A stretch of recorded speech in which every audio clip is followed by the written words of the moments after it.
My name is Caroline.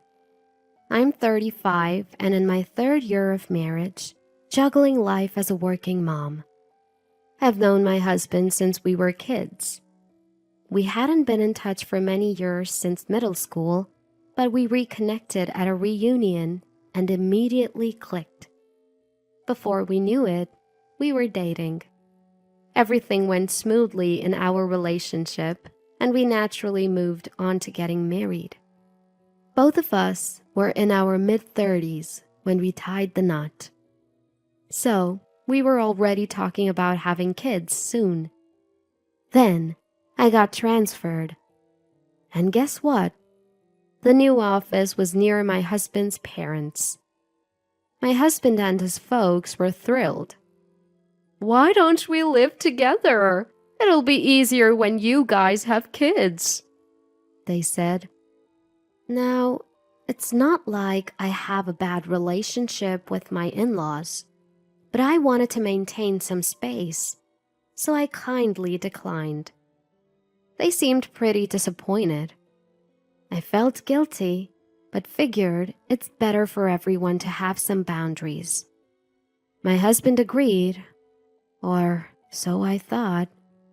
Looking back, that was the starting point for everything. Due to my job transfer, we had to rent a new apartment. My husband's commute went from 30 minutes to an hour. I felt bad for making his life harder, but he told me, "We're a team. Don't worry about it." I was glad to have such an understanding husband. Yet, my in-laws didn't see it that way. "How can you inconvenience your husband for your own needs? A good wife would never do that," they criticized. Exactly. Derek is right. Don't you think you lack a sense of compassion for your husband? Why were they butting in? We had made this decision together. Ever since I turned down their offer to live together, they've been giving me the cold shoulder. "Caroline, did you marry your job or what?" Look, you're not getting any younger. Start thinking about having children. True happiness for a woman isn't found at work. It's in raising a family. Funny, because before we got married, they were all for me continuing my career, saying things like, "If our son is with a self-sufficient woman, we can rest easy." Can you believe how he's changed just because I said we shouldn't live with his parents? At first, my husband used to stand up for me, but now he's like, "Well, what Dad and Mom are saying makes sense. At this rate, what's even the point of us being married?" He's actually started saying things like that. But that's not all. "No, you're too busy to cook? Fine, I'll eat at my parents' house," he says and heads there more often than not. Sure, I've been working late since the job transfer. I've been doing my best with pre-made meals and takeout, but I guess that's not good enough for him. And then, the second I get home, the calls from my mother-in-law start. "What kind of wife can't even prepare a meal? Are you even aware you're married? You're just a freeloader." Hold on, I make money too. She ends the conversation with, "From now on, we'll feed him. So do whatever you want." Taking care of your married son's meals? Talk about helicopter parents. To begin with, my husband comes home at the same time every day. Shouldn't he be the one making dinner when I'm stuck at work? It's not just my in-laws, I'm also growing frustrated with my husband. Even with all these concerns, I still have one person on my side. "Hey, it's Uncle!" "Caroline, how are ya?"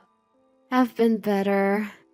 "What's wrong? You sound down." The caller was my late mother's real brother. I lost my parents in my 20s, so my uncle has been like a stand-in dad for me. I told my uncle in detail about my job transfer and my struggles with my in-laws. He listened to me intently, and for the first time in a long while, I felt at peace. My in-laws, huh? That's a real piece of work. You're telling me? It's like they're negating everything about me. Your husband's no better. He should be standing up for you. I know, right? It's just awful. When you're troubled or worried, nothing beats eating something delicious to take your mind off it. Come by sometime and I'll treat you to some good food. And bring your husband too. I'll give him a piece of my mind. My uncle owns a restaurant. When my parents were alive, we often dined at his place. Sounds good. We'll definitely stop by soon then. Anytime, Caroline. If you're struggling, call me, alright? Thanks, Uncle. Talking to Uncle made me feel so much better. It was a much-needed relief. One weekend, I was catching up on chores I couldn't get to during the week. My husband, meanwhile, was lounging on the sofa, doing nothing. Hey, can you help out? I'm tired too. Why? You're the woman. You should do it. What kind of logic is that? My mom never made my dad do chores. That's because she was a homemaker. I work full-time. What? You think you're better than my mom? That's not what I mean. You've become so unpleasant. Luco's talking. Ever since he started spending more time with his parents, he's been so hostile towards me. If this continues, our marriage could be at risk. To be a good partner, I decided to adjust my work schedule to come home at a more reasonable time. I figured this would reduce my husband's visits to his parents' house and give us a chance to reevaluate our relationship. I had to admit, I had been using work as an excuse not to be emotionally available to my husband. From then on, I'd make an effort to come home early, cook dinner, and spend quality time together. Things started to look up. My husband's frequent visits to his parents' house dwindled, and our normal routine seemed to return. Or so I thought. Then came the curveball from his parents. Hey, Mom ordered steak delivery for tonight. Let's go eat there. What? I've already prepared dinner. But they've gone through the trouble of ordering. How could we say no? Well, I guess you're right. So my husband and I reluctantly decide to go to my in-laws'. Getting takeout all of a sudden, doesn't that seem a bit suspicious? Or is it just me who feels this way? Upon arriving at the in-laws, there was a plate from an upscale steak restaurant set out for each person. But there were only 3. Welcome, let's eat, my mother-in-law says cheerfully, as if I'm not even there, only to my husband. Ah, you made it. Today's steak is sirloin. My father-in-law chimed in, not even glancing my way, enjoying his steak and beer. Should I address this? I mustered the courage to speak. Where's mine? Summoning up the courage, I finally speak out. My mother-in-law offers a creepy smile. Well, that's odd. I ordered 4 steaks. Something must be wrong. My father-in-law is too engrossed in his meal to even look at me. As for my husband, he takes a bite of his steak, says, Delicious, then brushes off the issue. Maybe the steakhouse messed up the order. No big deal. Are you kidding me? So I'm the odd one out here. My mother-in-law tells such blatant lies, and my husband and father-in-law pretend not to notice. I'm amazed that adults can act so childishly. But I handle it all with a cool head. All right then, I'll be leaving. No one tries to stop me. Driving home from my in-laws, tears flooded my cheeks. All I wanted was to get along with them. Why do I have to endure this? Unforgivable. Absolutely unforgivable.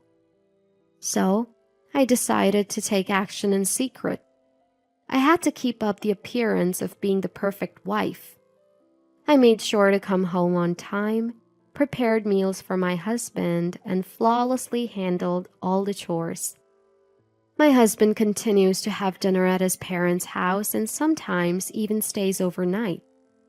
Our marriage is obviously on the rocks, but I stick to my role as a devoted wife. I'm waiting for the perfect opportunity, and it finally arrives. One day off, I get an unusual call from my mother-in-law. It's been a while. How about some steak? I ordered delivery. It's rare for them to reach out to me, but I already knew what they were after. Even with my mean-spirited mother-in-law's devilish tone, I responded pleasantly. Thank you. We'll be there, I say politely. My husband and I head to my in-laws' place. When we get there, sure enough, there are only 3 plates of steak. Well, just as I expected. When things go exactly as planned, it actually makes it easier to handle. Where's mine? I ask, just like before. Oh, that's strange. I swear I ordered 4. I almost laugh at how staged her response is, but I hold back. Are you sure you ordered 4? What? You doubt me? Mother-in-law's gaze sharpens. Sensing the tension, my husband intervenes. Come on, maybe the steakhouse got it wrong. It's happened before. Don't get so upset. You'll get wrinkles. My in-laws burst into laughter at my husband's lame joke. Caroline, you've been looking a bit aged lately. Don't lose your femininity, always buried in work.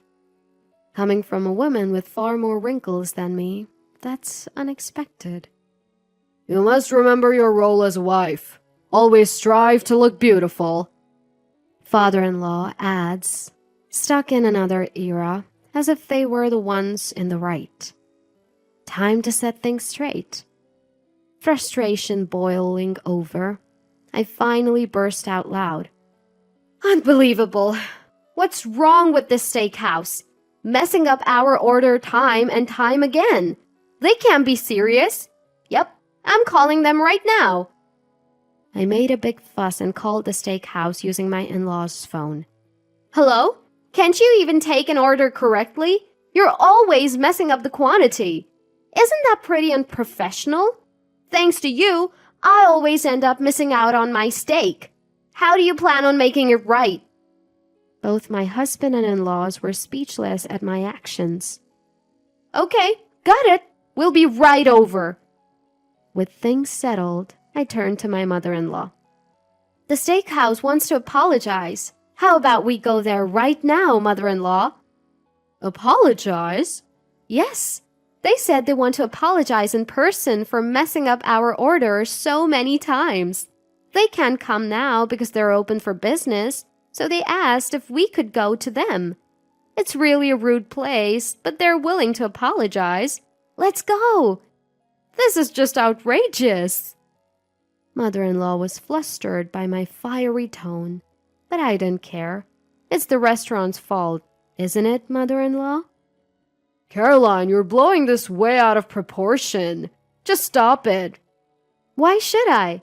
They messed up, not me. I've missed out on steak twice now. Isn't that weird? Don't be a Karen. It's embarrassing.